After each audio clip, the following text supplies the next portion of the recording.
Bienvenidos, hermanos de la familia en la fe de la Iglesia Evangélica Bautista Memorial de la ciudad de Guayaquil. Este es un día lunes 18 de mayo y estamos aquí pues por la misericordia del Señor. Como dice el profeta, no hemos sido consumidos porque siempre sus misericordias son nuevas cada día, cada mañana. En esta noche un saludo muy cordial a cada uno de ustedes que está sintonizado a este tiempo de 60 minutos del estudio bíblico. Los días lunes estamos estudiando el libro de los Hechos, el autor, el doctor Lucas, el segundo tratado que él escribió después de Lucas, ¿no? Del Evangelio de Lucas. Esta noche queremos empezar honrando el nombre del Señor, poniendo este tiempo en sus manos, para que sea Él el que lo reciba y bendiga todo este momento, Señor, que vamos a estar aquí. Gracias a cada hermano, cada hogar, cada familia que está pendiente de este tiempo de estudio bíblico que estamos siguiendo el libro de Hechos. Esta noche nos toca capítulo 6 de Hechos. Así que ponga su Biblia ahí cerca de usted para que podamos leer este capítulo que tiene 15 versículos, capítulo 6 de Hechos. Bien, vamos a orar, a dar gracias al Señor por este tiempo, por este momento que podemos salir usando la tecnología moderna, ¿verdad? Podemos vernos cibernéticamente, ¿no? Y vamos a poner en las manos del Señor este momento. Ore conmigo, por favor. Señor, venimos a ti en esta noche para agradecerte, decirte gracias por el día de hoy que nos has dado. En pocas horas más terminará este día lunes 18 de mayo. Y te ha placido, Señor, prolongar nuestra existencia, nuestra vida sobre esta tierra un tiempo más. Tú tienes poder para otorgar la vida y asimismo para quitarla, Señor.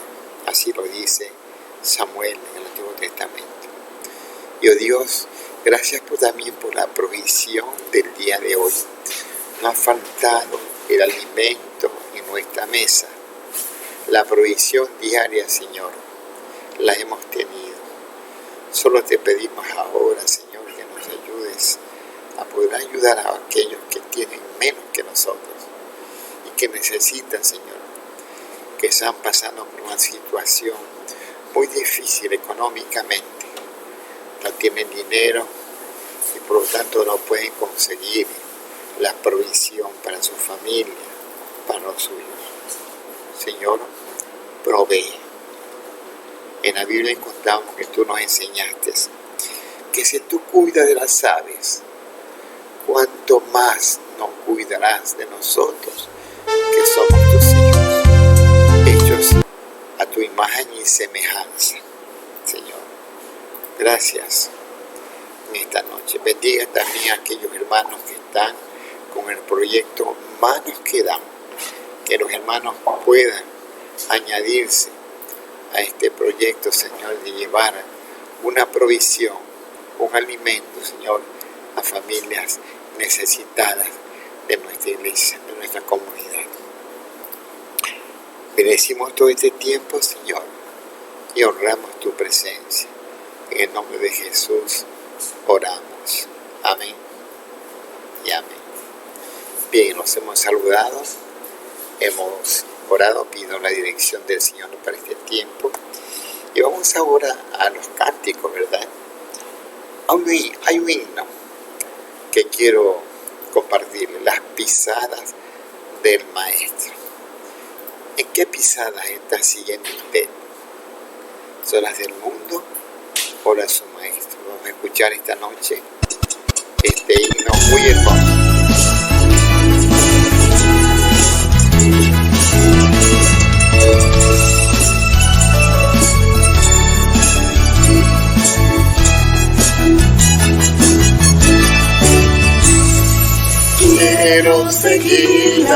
pisadas del Maestro, quiero ir en pos de mi Rey y Señor, y modelando por él mi carácter, canto con gozo a mi Redentor. Qué hermoso es seguir las pisadas del Maestro, siempre en la luz, cerca de Jesús. Qué hermoso es seguir las pisadas del Maestro, en su santa luz. Ando más cerca de él que me guía, cuando el maligno me quiere tentar. Siempre confiando en Cristo mi fuerte, debo con gozo su nombre exaltar. Qué hermoso es seguir las pisadas del Maestro, siempre en la luz, cerca de Jesús. Qué hermoso es seguir las pisadas del Maestro, en su santa luz. Sigo sus pasos de tierno cariño, misericordia, amor y lealtad, yendo hacia él por el don de la gracia, voy al descanso, gloriosa ciudad. Qué hermoso es seguir las pisadas del Maestro, siempre en la luz, cerca de Jesús. Qué hermoso es seguir las pisadas del Maestro, en su santa luz. Quiero seguir las pisadas del Maestro, siempre hacia arriba con él quiero andar, viendo a mi Rey en gloriosa hermosura, con él en gloria podré descansar.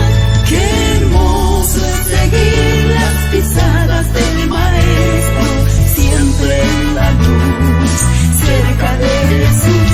Qué hermoso es seguir las pisadas del Maestro, en su santa luz.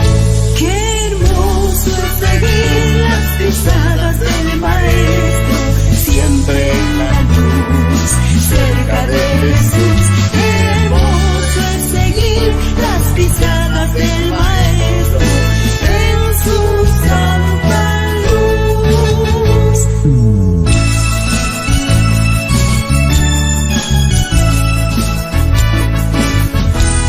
hermoso es las pisadas del Maestro. Le preguntaba qué pisadas está siguiendo, la del Señor, la de su Maestro. Usted tiene la respuesta a esta pregunta. Otro himno que quiero compartir es: pronto la noche viene. El Señor viene cerca. No se olvide, velad y orad, porque su venida está cercana.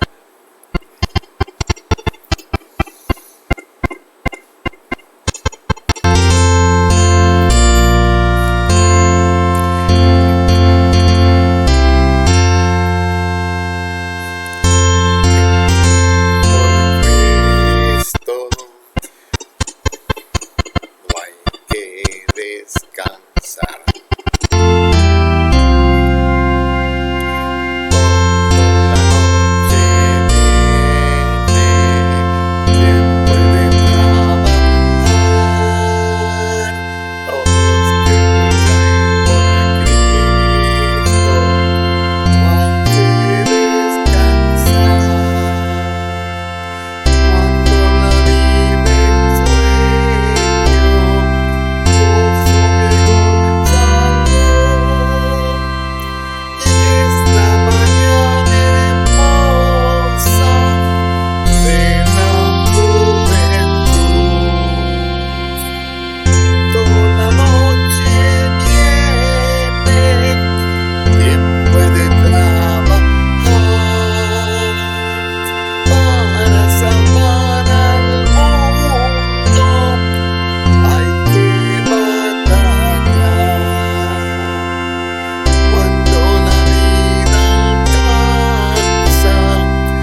puede trabajar.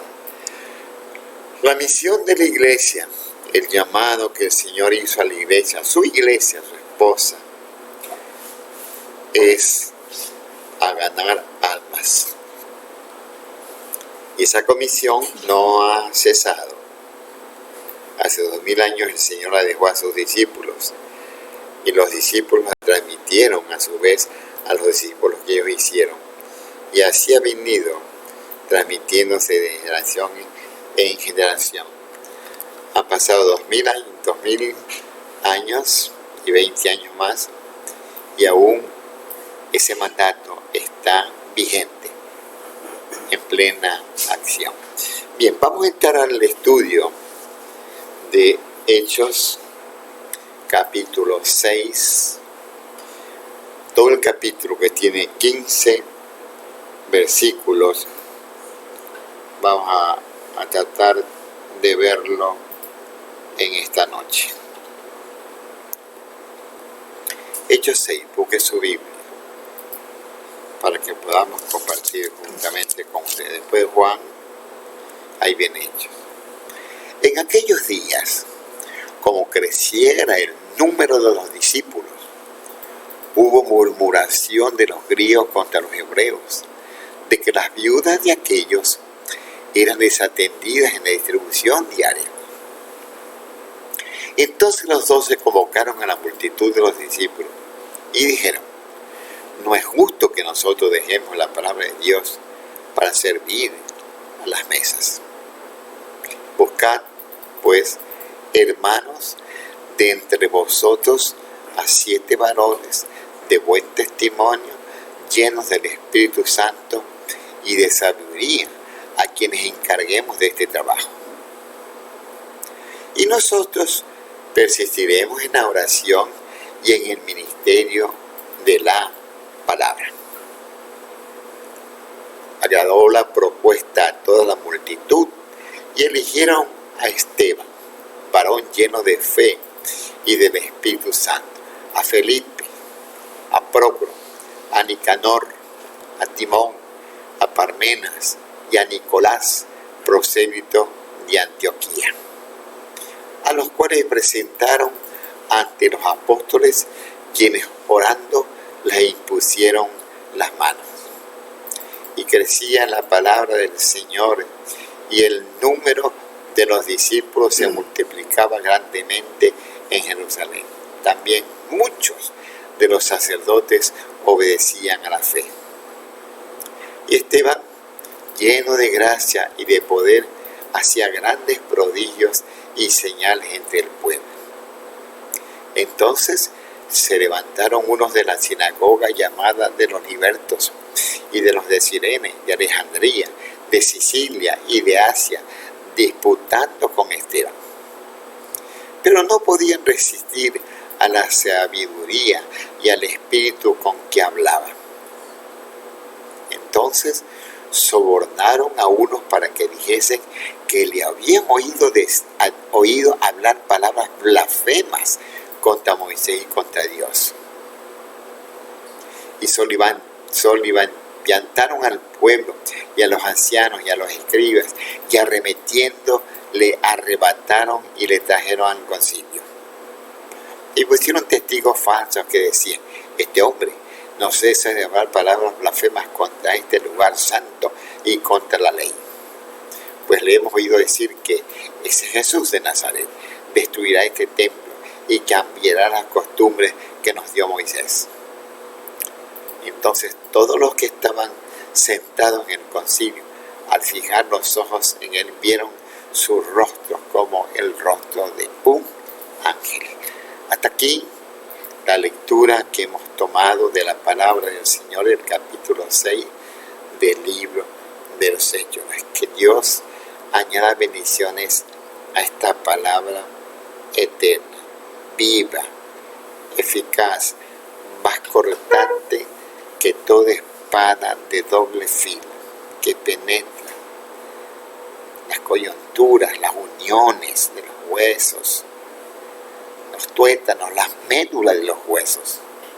Ya es una palabra que no ha pasado de actualidad, de vigencia. La palabra del Señor es actual, tiene vigencia aún en este siglo, el tercer milenio de nuestra era. Bien, leamos primero el versículo 1 del capítulo 6. En aquellos días, como creciera el número de los discípulos, hubo murmuración de los griegos contra los hebreos de que las viudas de aquellos serán desatendidas en la distribución diaria. Si nos puede dejar ahí, déjalo.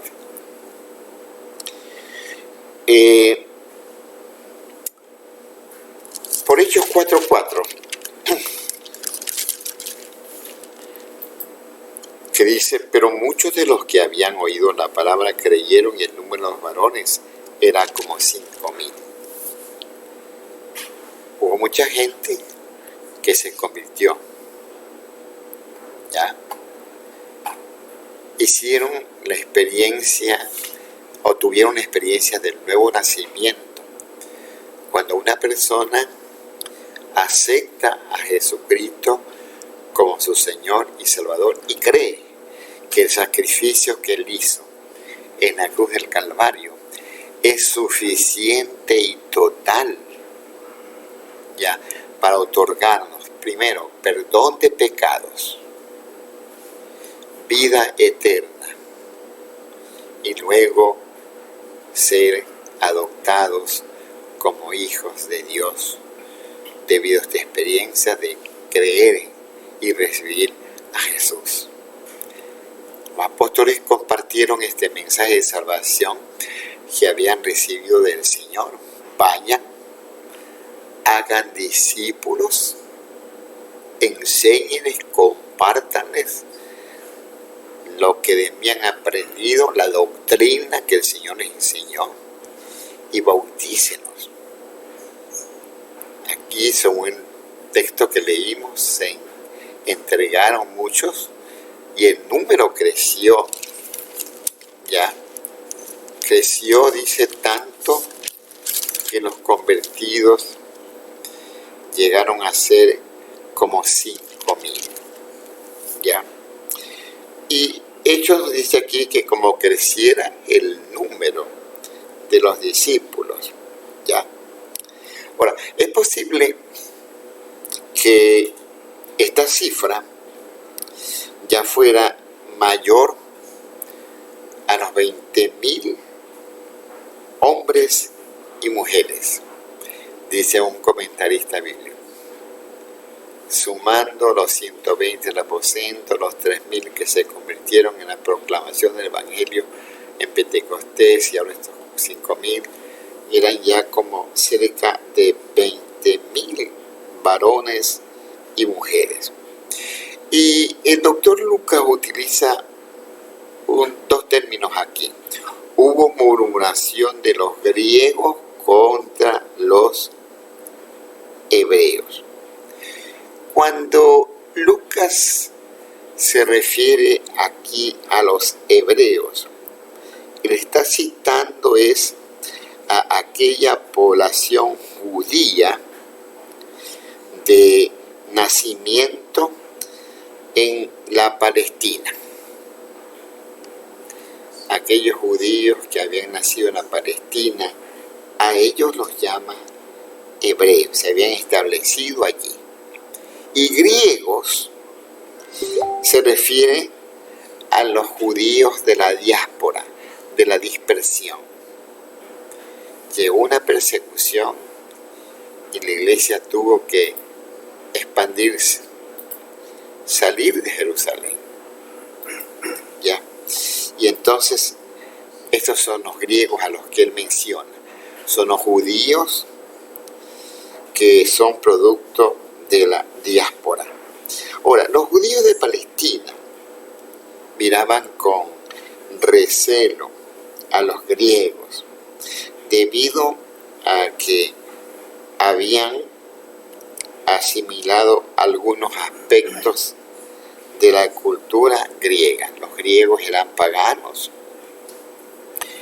El apóstol Pablo, en una ocasión cuando estuvo visitando Atenas, se quedó admirado de que los atenienses tenían un pedestal para cada dios, y queriendo no ofender a algún dios desconocido, hicieron también para él un pedestal y pusieron inscripción al dios no conocido. Y Pablo les dice: a ese dios que ustedes, sin conocerlo, lo adoran, es al que yo vengo a presentarles. Ahora, dice Lucas que hubo murmuración de los griegos, los judíos que habían sido originarios por la diáspora. Eran judíos, pero tenían muchas costumbres griegas, ¿ya? Dice que murmuraron, ¿ya? Y el problema era que ellos decían o acusaban a los hebreos de que las viudas de aquellos eran desatendidas en la distribución diaria.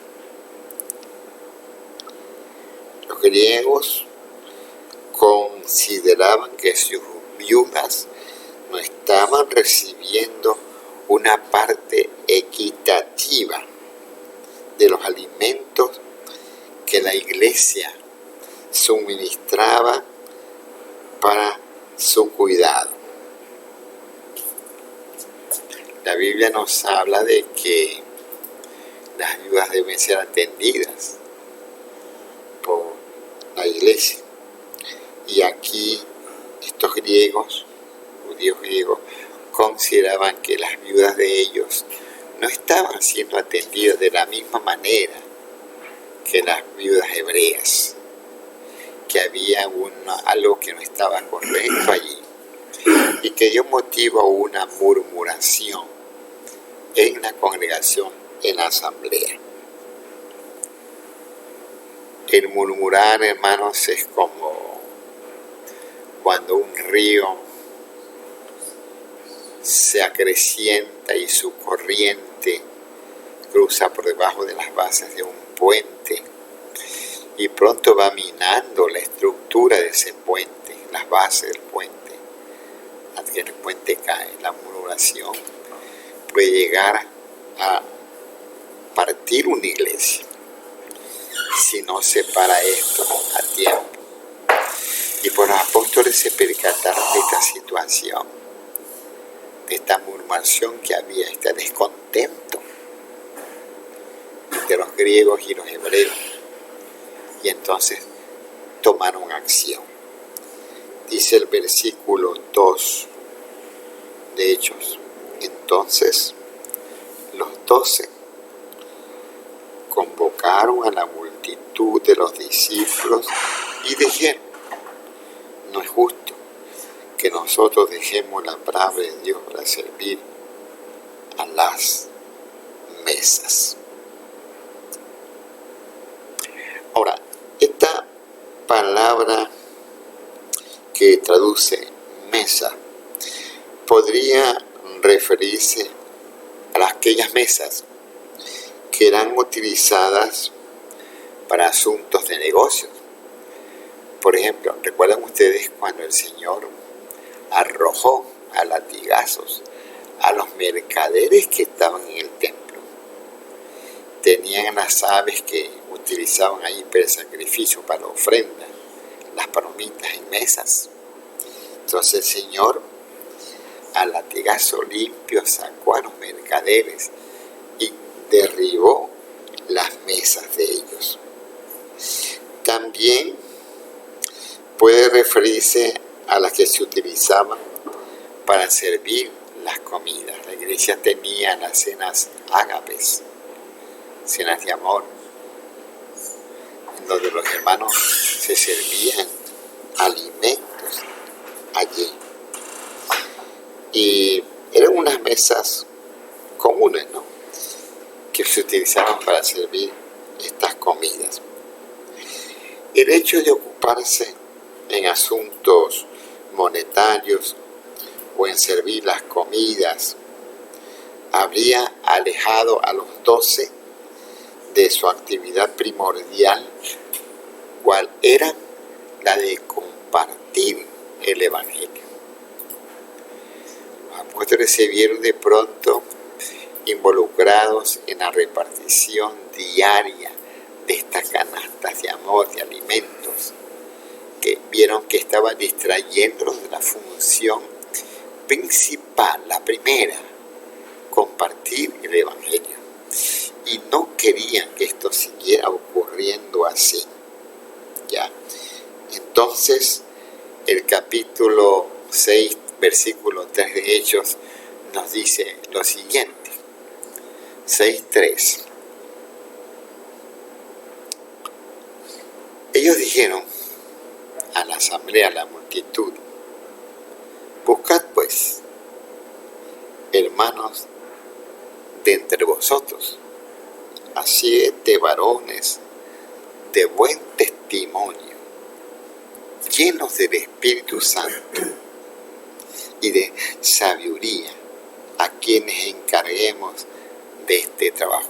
¿Recuerdan ustedes que el sucesor de Judas, Iscariote, aquel que vendió a su maestro, que lo traicionó con un beso, ya, él se colgó de un árbol y cayó y se reventaron sus entrañas, dice la palabra?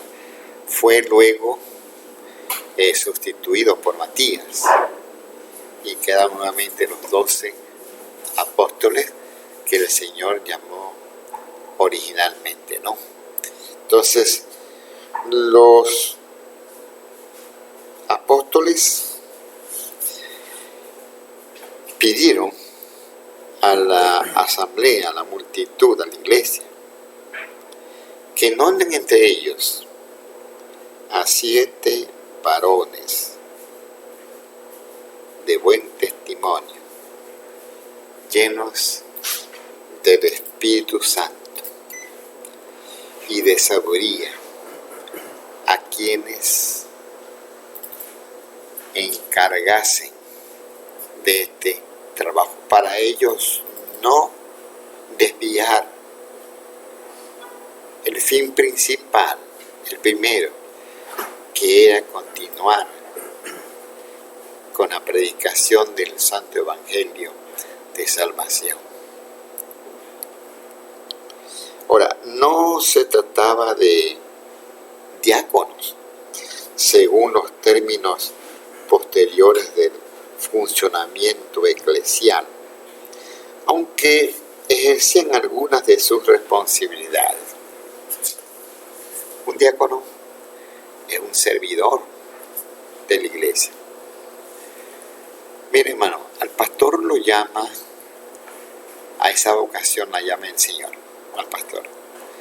A los diáconos los llama la iglesia. Por eso es que los apóstoles dijeron a la congregación: nombren entre ustedes 7 varones. 7 varones que sean de buen testimonio, irreprochables, ya, sean llenos del Espíritu Santo, tengan su vida en obediencia y en una vivencia en la palabra del Señor, y que tengan sabiduría, esa sabiduría que pone el Señor, que viene del lugar, para encargar en ellos este trabajo del servir las mesas, de dar la ración diaria que la iglesia de Jerusalén repartía entre los hermanos que tenían necesidad. Les digo que la iglesia de Jerusalén al principio tuvo gran necesidad. El apóstol Pablo recogió una ofrenda de amor, le decimos ahora en estos tiempos, para llevar a la iglesia de Jerusalén, para suplir en algo la necesidad de esta iglesia.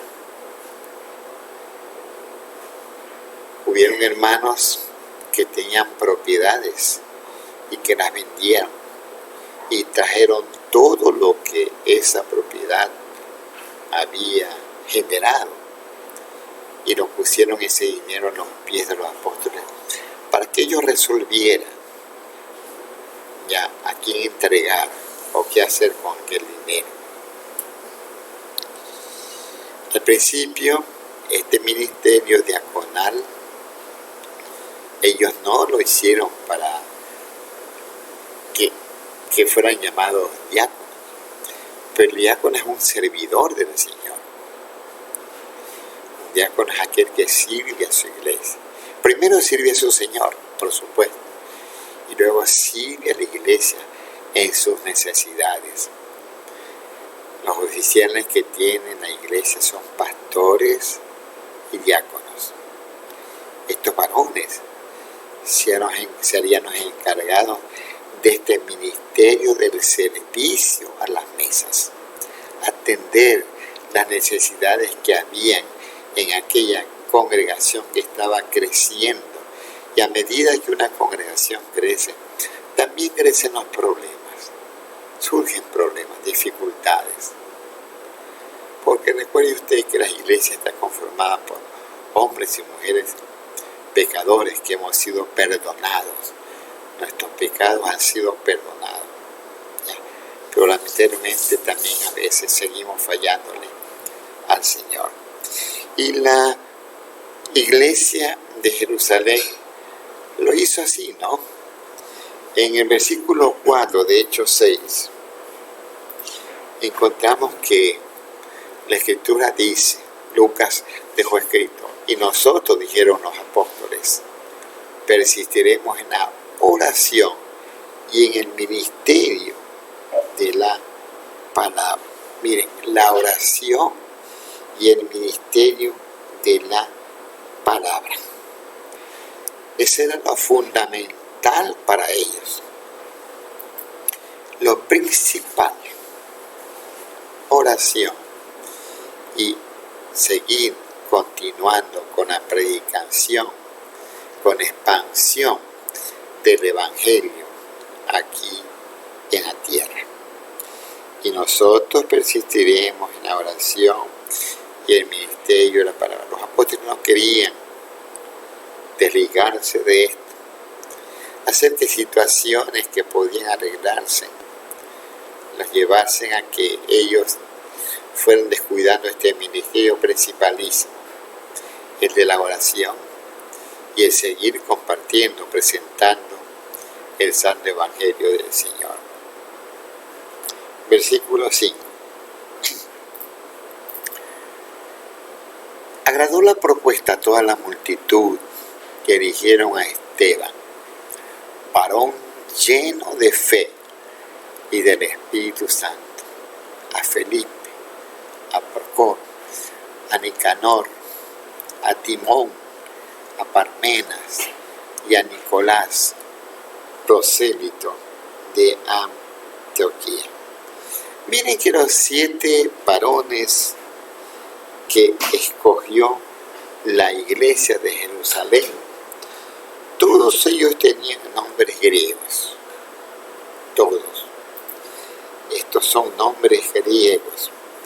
Por lo cual se entiende que eran todos griegos. La iglesia, como una manifestación de amor y de unidad, pudo haberlos escogido para corregir el aparente desequilibrio que existía respecto a las viudas griegas. ¿Ya? Y eligieron, dice, a Esteban, a Nicolás, para el ministerio de Esteban. En el capítulo 6 se menciona el nombre de este varón que fue escogido para este trabajo, este ministerio de diaconado, servicio, para que sirviera dentro de la iglesia de Jerusalén. Era un varón, dice, lleno de fe. y lleno también del Espíritu Santo, o sea, vivía para hacer la voluntad del Señor. Ya, este varón.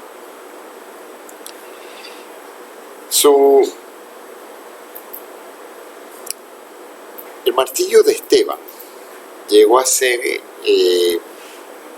digamos, el inicio de la difusión del Evangelio más allá de las fronteras de la Palestina.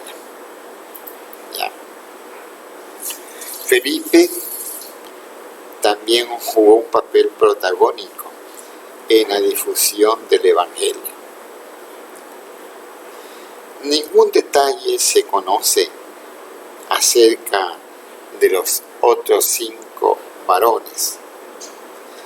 Según algunas tradiciones recientes, Prócoro llegó a ser el amanuense del apóstol Juan,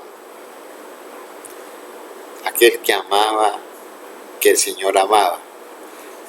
¿Se recuerdan que este Juan en la cena con los 12 se recostó al pecho de su Señor?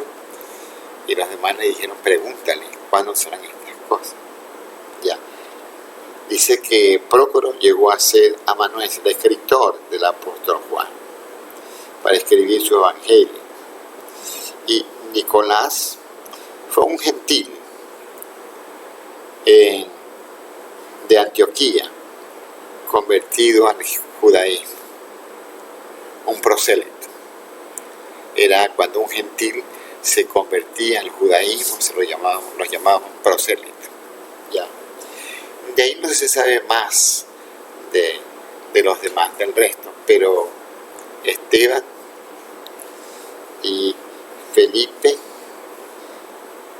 ellos tuvieron un papel protagónico en esto. Cuando los discípulos dijeron a la congregación que los nombrasen, pidieron que sean hombres de buen testimonio, llenos de fe y del Espíritu Santo. Y parece que estos varones griegos, judíos griegos, tenían estas cualidades que los discípulos dijeron que debían tener al nombrarlos como diáconos para este ministerio de servicio a las mesas. Hechos 6:6. Hechos 6:6. Dice Lucas, a los cuales presentaron ante los apóstoles, quienes orando les impusieron las manos. Se empleó esta expresión para referirse a Jesús en el momento de sanar. Ahí en Marcos 6:5. En Marcos 6:5, la escritura, a través del escritor Marcos, dice así: y no pudo hacer ningún milagro, salvo que sanó a unos pocos enfermos, poniendo sobre ellos las manos. Esta acción de poner las manos sobre estos varones elegidos significaba autoridad, que tenían toda la autoridad del Señor y de la Iglesia para este ministerio para el cual habían sido designados, a fin que los apóstoles no se apartasen del primer objetivo, la oración, y el ministerio, la evangelización, de llevar la palabra del Señor. Es decir, significa el apoyo y la identificación con alguien y con su ministerio. Ya. 6:7. Hechos 6:7.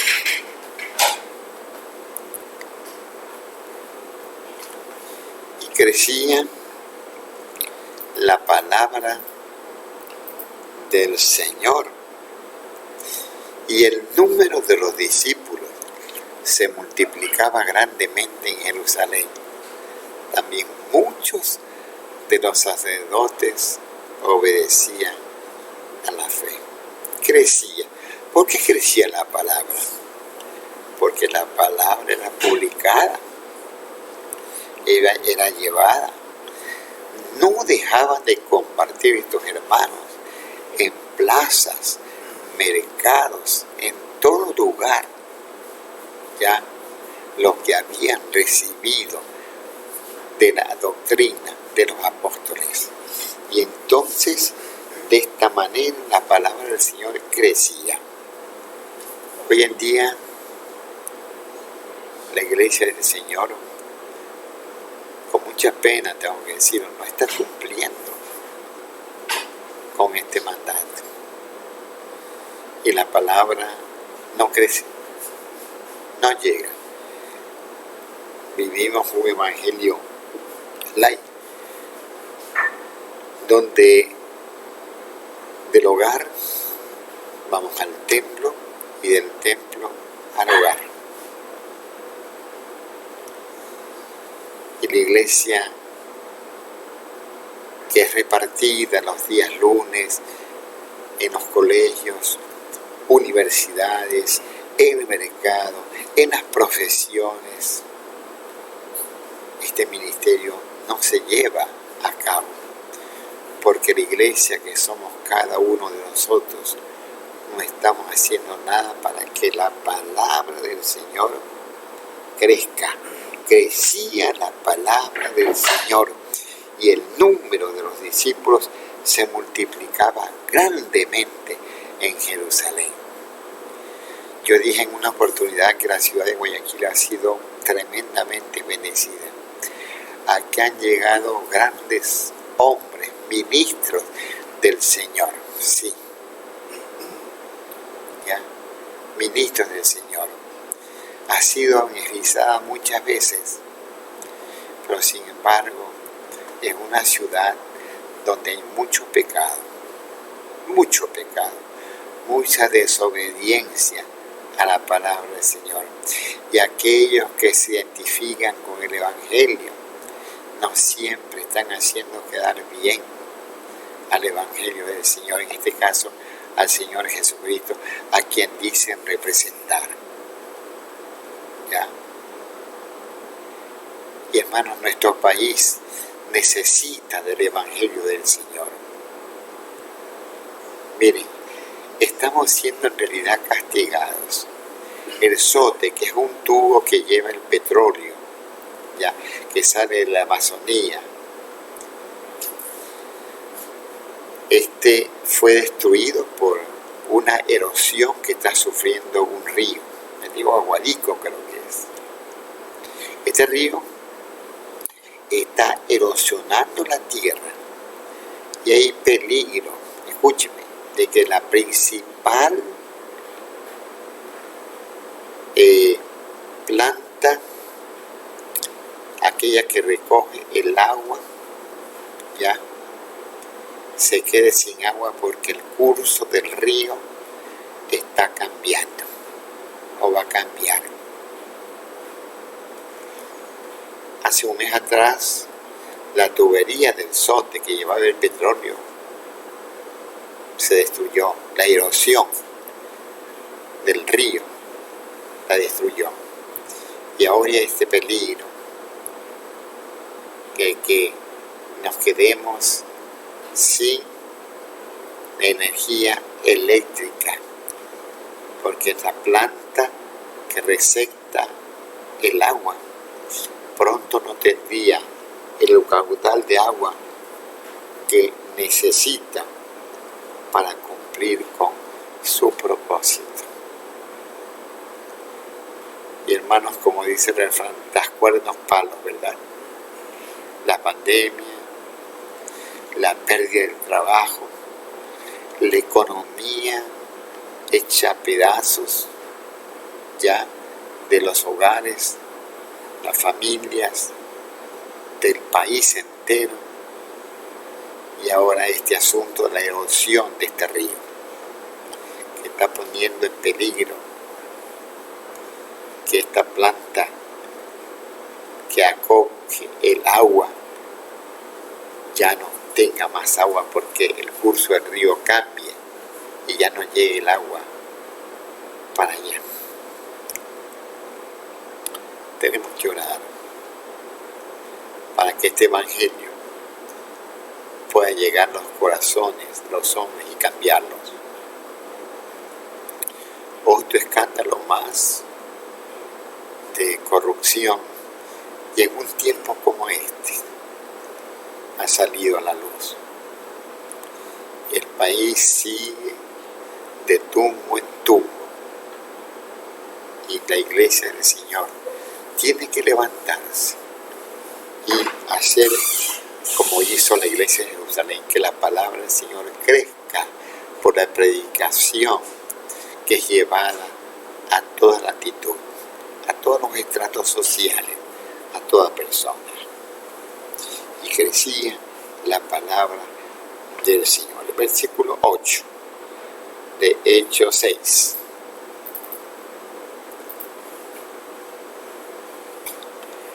Esteban, lleno de gracia y de poder, hacía grandes prodigios y señales entre el pueblo. Este es uno de los 7 hombres que fueron llamados para este ministerio, que más tarde se lo llamó diaconado, un ministerio de servicio. Primero, como dije, al Señor y luego a la iglesia. Dice que era un hombre lleno de gracia, favor, ¿ya? Y que era lleno de poder. Hacía grandes prodigios y señales, milagros entre el pueblo. El 9. Entonces se levantaron unos de la sinagoga llamada de los libertos y de los de Cirene, de Alejandría, de Sicilia y de Asia, disputando con Esteban. Parece que, o podemos ver por este versículo, que nos describe a 3 sinagogas. La sinagoga de los libertos, que era, y otra conformada por los de Cirene y otra por los de Alejandría. La de los libertos, la de Cirene y la de Alejandría.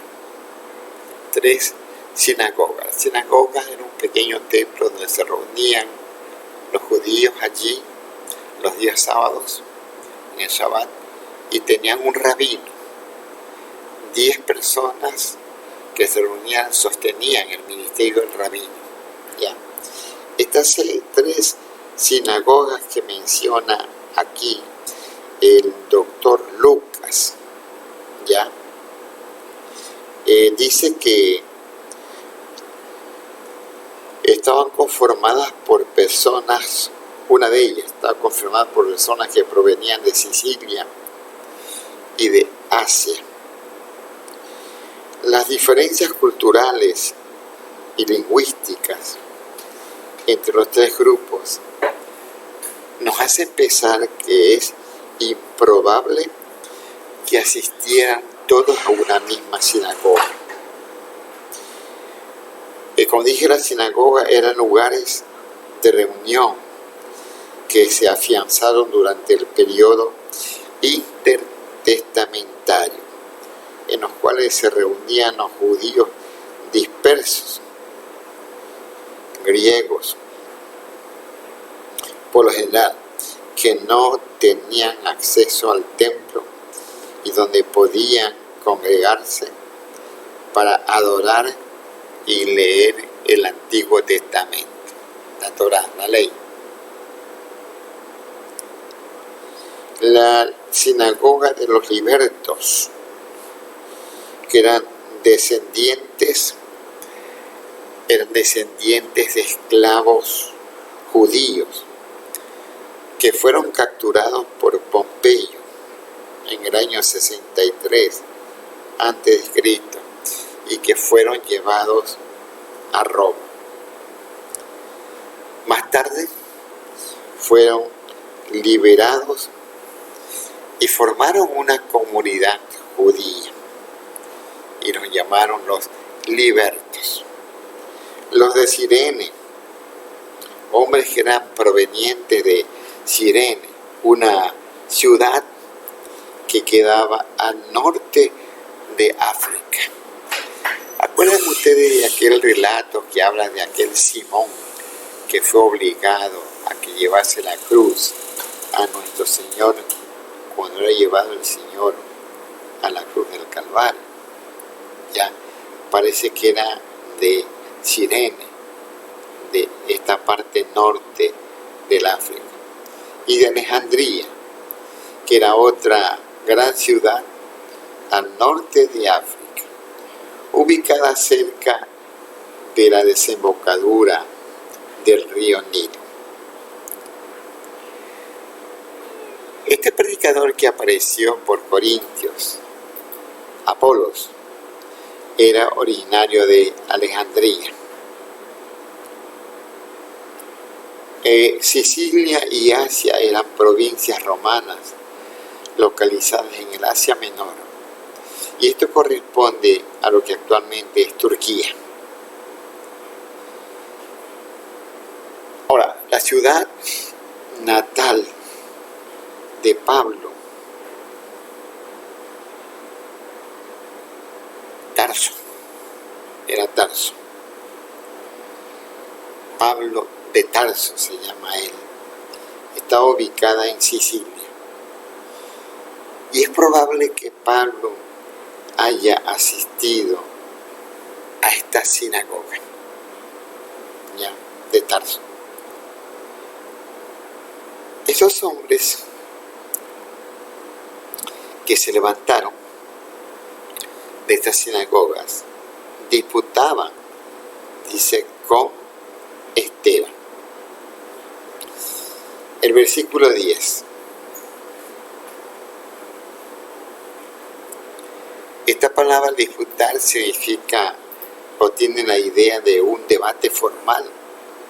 Sin duda se enfocó en temas como la muerte y la resurrección del Señor, pero no podían resistir a la sabiduría y al espíritu con que hablaba Esteban. Ya. Al ver que no podían vencer a Esteban en un debate abierto, sus enemigos recurrieron a la argucia, al engaño, a la mentira, a la conspiración contra Esteban. Igual que lo hicieron con Jesús.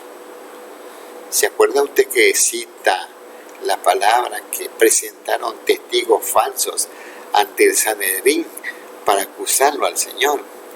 Pues contra Esteban también hicieron lo mismo, porque no pudieron resistir a las palabras y al espíritu que Esteban mostraba. Y recurrieron, como dije antes, a la argucia, a la mentira, al engaño y a la conspiración. Contrataron en secreto a testigos falsos para difundir mentiras acerca de Esteban o en contra de Esteban. Y los cargos que presentaron contra él eran muy serios, pues la blasfemia se la castigaba aún con la muerte. Veamos Levítico 24, 16, en el Antiguo Testamento, la blasfemia, cómo era castigada. Levítico 24, 16. Y el que blasfemare el nombre de Jehová ha de ser muerto. Toda la congregación lo apedreará, así el extranjero como el natural, si blasfemare el nombre, que muera. La ley condenaba esto en el Antiguo Testamento, en el Levítico. Ahí está la ley, era muy severa. Al que blasfemare morirá. Y Esteban fue acusado de esto por estas personas que asistían a estas comunidades llamadas sinagogas, la de los libertos, la de Cirene, y entonces la acusación que llevaron contra Esteban fue muy grave, muy grave. Versículo 12 y 13. Y levantaron al pueblo y a los ancianos y a los escribas, y arremetiéndolo le arrebataron y lo trajeron al concilio. Y pusieron testigos falsos que decían: este hombre no cesa de hablar palabras blasfemas contra este lugar santo y contra la ley. Dice que soliviantaron al pueblo y a los ancianos y a los escribas, y arremetieron contra Esteban, acusándolo de que este hombre era un blasfemo, que no cesaba de hablar palabras blasfemas contra este lugar y santo y contra la ley. La acusación era fuerte, mas Esteban en ningún momento había blasfemado. Él compartía el Evangelio del Señor. Y algo que quiero que usted aquí note es lo siguiente: nada de esto amedrentó a este varón lleno del Espíritu Santo, lleno de fe y de gracia ante el pueblo. Nada de esto lo acalló. Y Esteban continuó presentando el Evangelio de salvación.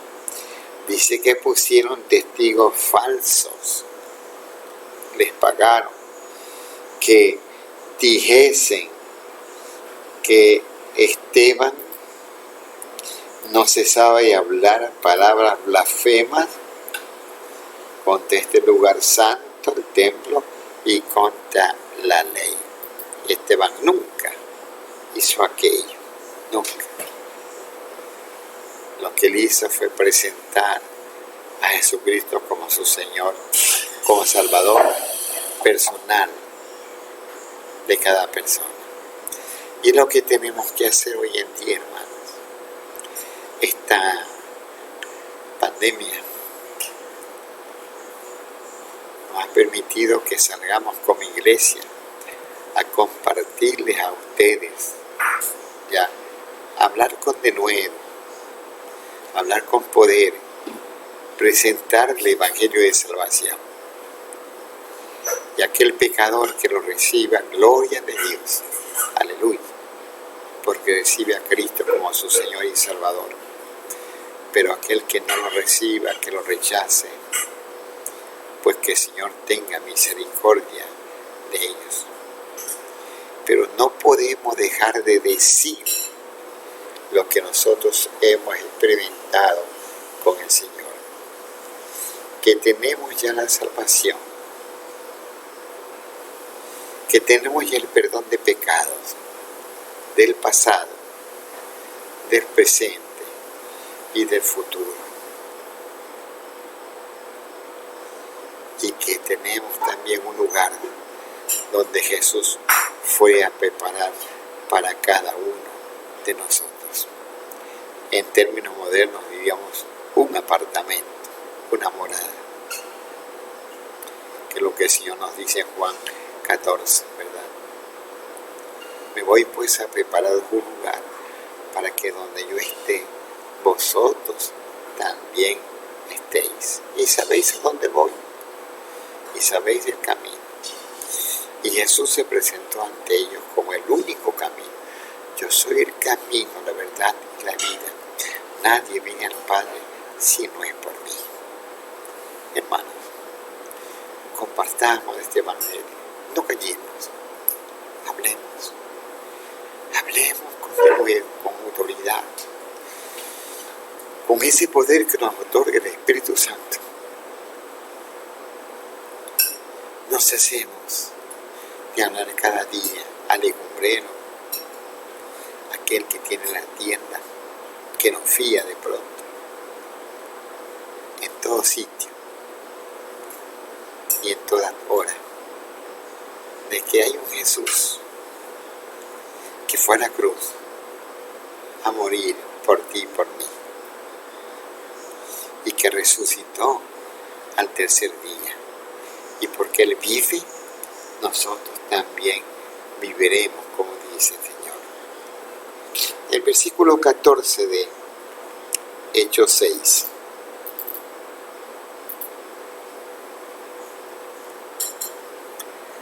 Pues le hemos oído decir que ese Jesús de Nazaret destruirá este lugar y cambiará las costumbres que nos dio Moisés. Esta era otra mentira. Pues que esas no fueron las palabras del Señor. El Señor dijo en Juan 2:19. Juan 2:19. Respondió Jesús y les dijo: destruid este templo y en 3 días lo levantaré. El Señor nunca habló del templo que los judíos tenían en Jerusalén. Él habló del templo de su cuerpo, que estaría 3 días en la tumba, en el sepulcro, mas la muerte no lo podría retener, porque Él se levantaría victorioso y triunfante, y como así efectivamente ocurrió. Su cuerpo fue llevado a la tumba y fue dejado, pero de ahí el Señor salió victorioso. Destruirá este lugar, dijeron él, la acusación de las sinagogas contra Esteban, y que quería cambiar las costumbres, que hablaba palabras blasfemas, pero nunca fue cierto. 6:15. Hechos 6:15. Entonces todos los que estaban sentados en el concilio, al fijar los ojos en él, vieron su rostro como el rostro de un ángel. Igual lo que ocurrió al Señor, que fue llevando el concilio. El concilio, ya saben ustedes, estaba formado por saduceos, fariseos, sacerdotes, ancianos, ya. Eran 71 miembros los que hacían el Sanedrín, o el concilio de los judíos, el máximo organismo legislador de los judíos. Los romanos nunca lo cerraron. Cuando el romano iba y llegaba a una ciudad, dejaba que esa ciudad siguiera con sus costumbres religiosas. Nunca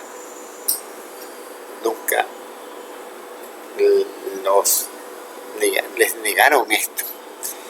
Y ellos reconocían al concilio como el máximo organismo para los judíos. Y Esteban fue llevado ante el concilio, y todos los que estaban sentados en el concilio, al fijar sus ojos en él, vieron su rostro como el rostro de un ángel. Que había en Esteban mansedumbre, pureza, una calma inalterable que reflejaba que estaba la presencia de Dios en este varón. Éxodo 34, 29 al 35. Éxodo 34, 29 al 35. Y aconteció que descendiendo Moisés del monte Sinaí con las 2 tablas del testimonio en su mano, al descender del monte, no sabía Moisés que la piel de su rostro resplandecía después que hubo hablado con Dios. Y Aarón y todos los hijos de Israel miraron a Moisés, y aquí la piel de su rostro era resplandeciente, y tuvieron miedo de acercarse a él. Entonces Moisés los llamó, y Aarón y todos los príncipes de la congregación volvieron a él, y Moisés les habló. Después se acercaron todos los hijos de Israel, los cuales mandó todo lo que Jehová les había dicho en el monte Sinaí, ante 35. Y cuando acabó Moisés de hablar con ellos, puso un velo sobre su rostro. Cuando venía Moisés delante de Jehová para hablar con él, se quitaba el velo hasta que salía, y saliendo decían los hijos de Israel lo que era mandado. Y al mirar a los hijos de Israel el rostro de Moisés, veía que la piel de su rostro era resplandeciente, y volvía Moisés a ponerse el velo sobre su rostro hasta que entraba a hablar con Dios. De Moisés dice la Escritura que fue el varón que habló cara a cara con Dios. Y en ese encuentro que Moisés tuvo cara a cara con el Señor durante los 40 días, donde le fue entregada la ley, los 10 mandamientos, cuando Moisés bajó al campamento donde estaban los israelitas, su rostro, su piel resplandecía. Era tan intenso el fulgor que el pueblo no podía mirar fijamente al rostro de Moisés, y tuvo que ponerse un velo a fin de cubrir el resplandor que denotaba su rostro. El rostro de Esteban, dice Lucas, que era como el rostro de un ángel. Estaba la mansedumbre. Había una calma inalterable que decía de la presencia de Dios en este varón. Indudablemente, este Esteban era un varón lleno de fe y del Espíritu Santo. El Señor, Dios eterno, estaba con él.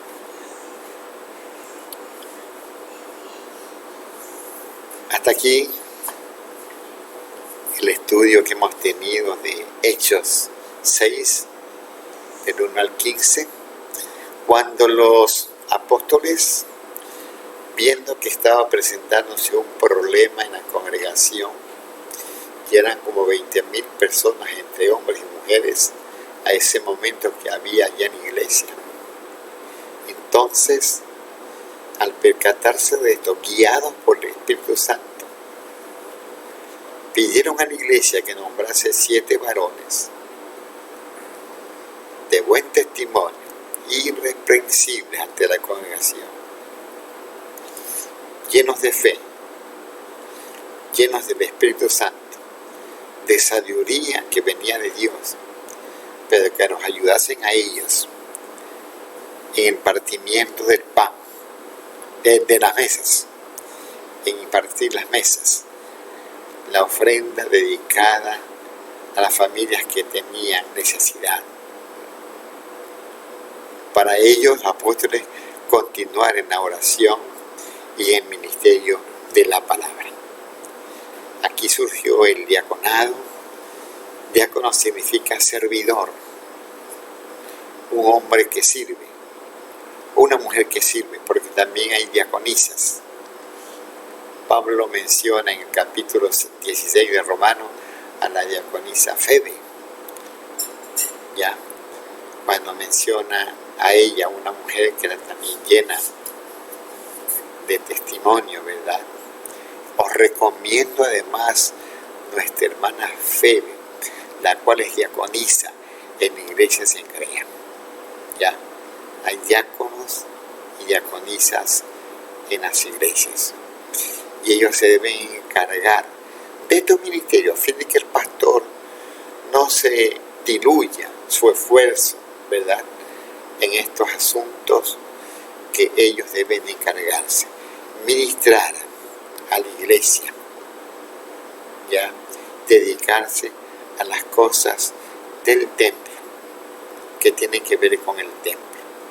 Y los pastores continuemos en la oración y en la predicación del Santo Evangelio del Señor.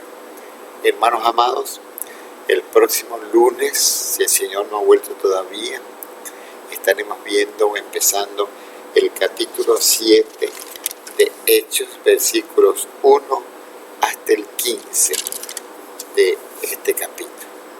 Bien, gracias. Que Dios le bendiga a cada uno de ustedes. Como anuncios, mañana martes tenemos el culto de oración. Mi esposa está a cargo de este tiempo, 7:30 en la noche. Lo invitamos también para que se conecte al Facebook de la iglesia y podamos compartir con ustedes también un tiempo de oración. Necesitamos orar por nuestro país, hermanos, a fin de que los corazones de los hombres sean tocados y haya realmente un quebrantamiento desde adentro hacia afuera, removiendo todas las entrañas de nuestro ser. ¿Ya?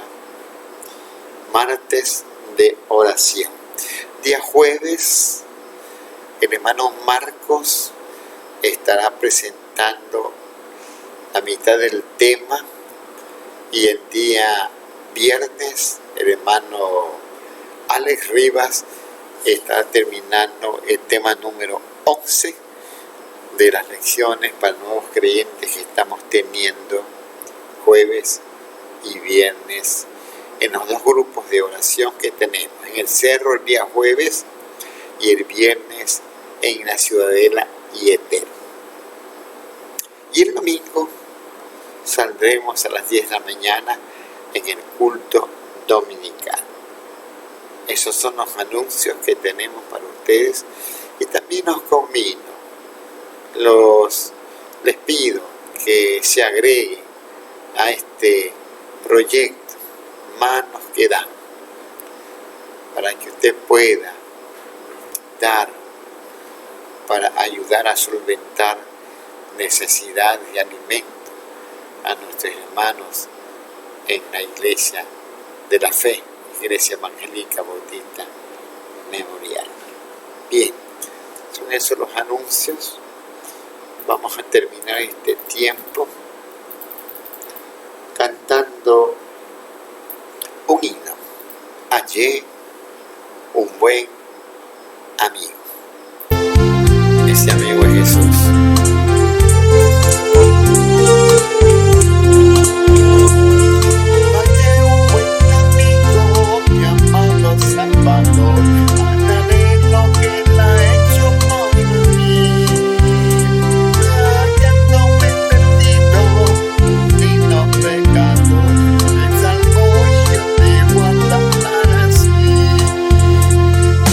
Salva de pecado, me guarda de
su vida.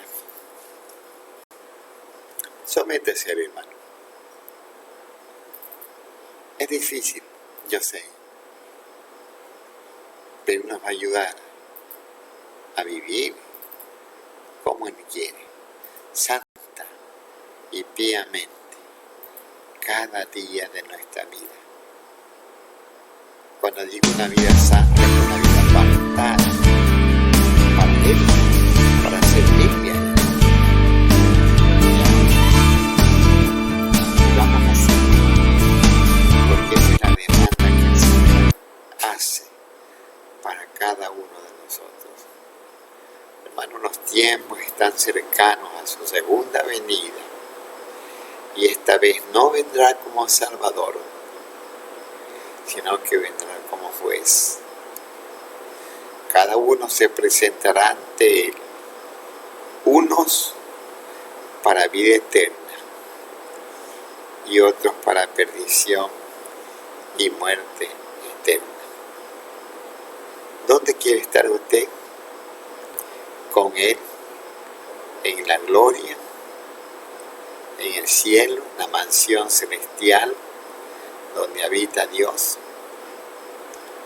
o el infierno que no fue creado para el hombre, sino para Satanás y sus seguidores, ángeles caídos, demonios.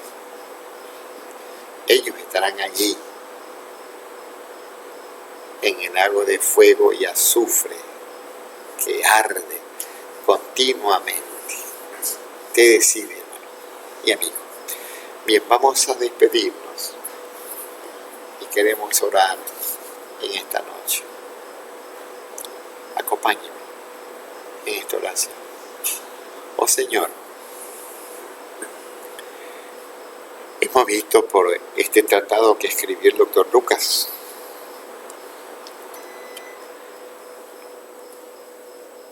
que, Señor, la iglesia de Jerusalén era una iglesia que compartía el Evangelio, este Evangelio de salvación, que ya lo conocemos nosotros,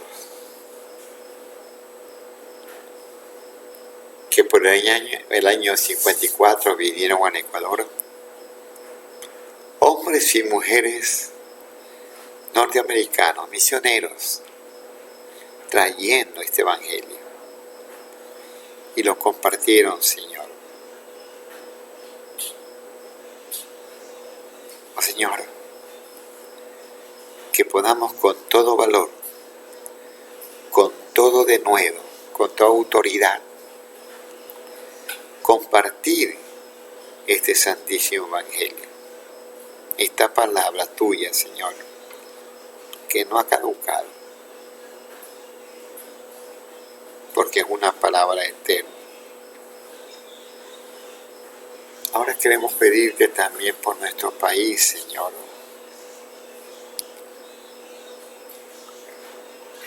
que tu juicio, Señor, cese. Te lo pedimos, Señor. Nos humillamos ante ti, Señor, para pedirte por el inicuo, Señor, por el impío, por aquel hombre perverso, pecador, que no quiere acercarse a ti, Señor, pero que sin embargo tú estás tan cerca de él, pero ellos no te buscan a ti, Señor. Que, Señor, las personas que hacemos este país podamos ser cambiados y vivir una vida pura, limpia, de principios espirituales y morales. Que nuestro corazón cambie, Señor. Hay mucho pecado, Señor. Hay mucho pecado. Y tenemos, Señor, que esta pandemia todavía va a continuar mucho tiempo. Porque hay mucha mucho egoísmo,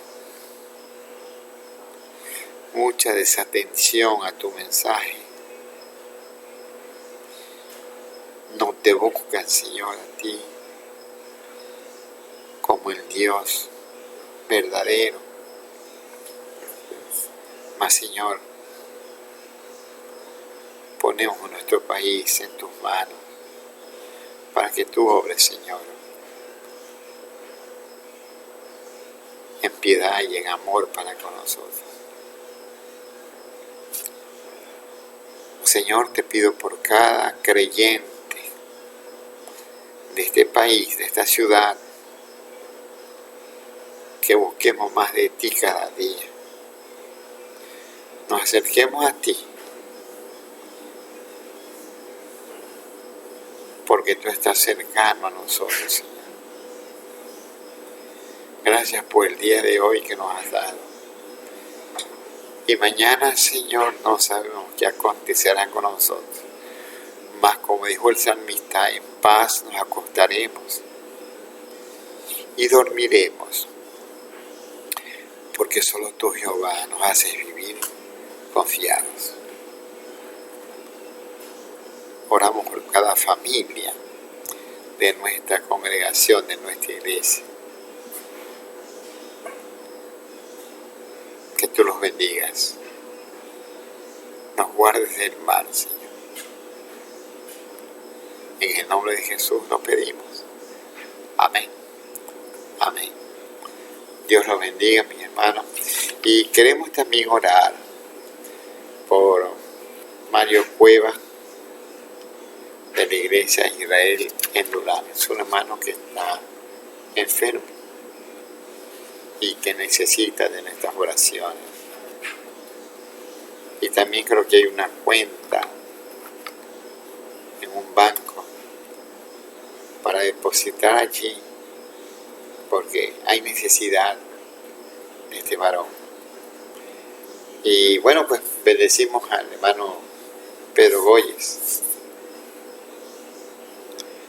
a nuestro hermano Pedro, que es el hermano de Modesto. Está cumpliendo años. Dios te bendiga esos 60 y pico de años que estás cumpliendo. Vamos a orar, ¿no? Señor, en esta noche oramos por Pedro. Lo bendecimos, Señor. Estuvo enfermo, Señor, mas tú trataste con él y le devolviste la sanidad a su cuerpo. Gracias por ello, Señor. Bendiga este año más de vida que tú le has otorgado. Que te dé la honra y la gloria que solo tú mereces, Señor. Y oramos en esta noche por nuestro hermano Mario Cueva, de la Iglesia Israel de Durán. Bendiga a este varón, Señor. Necesita de ti tu sanidad, Señor. Obra sanidad en el cuerpo de hermano Mario. Lo bendecimos, Señor. Y sabemos que tú lo vas a levantar, porque tú eres el médico celestial. Tu medicina nunca falla, Señor. Y tú la aplicas en la dosis que corresponde a cada enfermedad. Bendecimos a Mario y oramos por él, por su bienestar, por su salud, que pronto se va a levantar, si es tu voluntad, Señor. En el nombre de Jesús hacemos esta petición. Amén. Amén. Dios los bendiga. Señor sea con cada uno de ustedes y que tengan una noche bendecida en el Señor. Dios los guarde. Nos veremos mañana en el culto de